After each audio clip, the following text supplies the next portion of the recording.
La politique est une permanente tentation, mais il faut savoir en sortir. Il est évident qu'en ces semaines, on peut sans arrêt s'attacher à des sujets, à des thèmes, à des polémiques qui relèvent de la vie politique.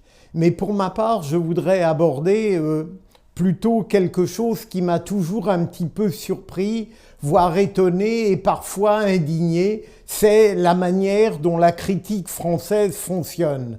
Je pense à la critique littéraire, à la critique théâtrale, à la critique cinématographique.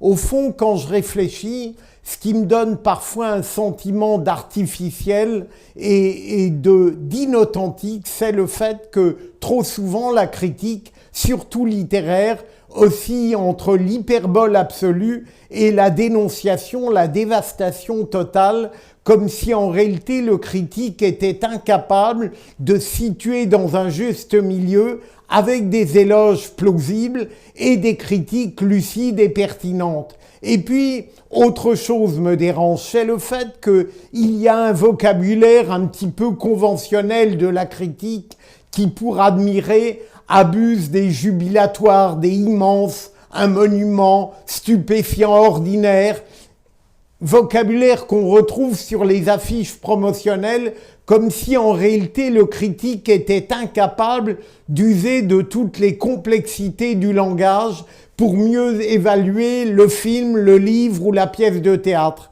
Et je voudrais terminer par un exemple qui me touche puisque le prix Goncourt a été remis à Leïla Slimani et je n'ai pas lu son livre. En revanche, le prix Renaudot a été remis à une remarquable romancière et auteure de théâtre qui est Yasmina Reza.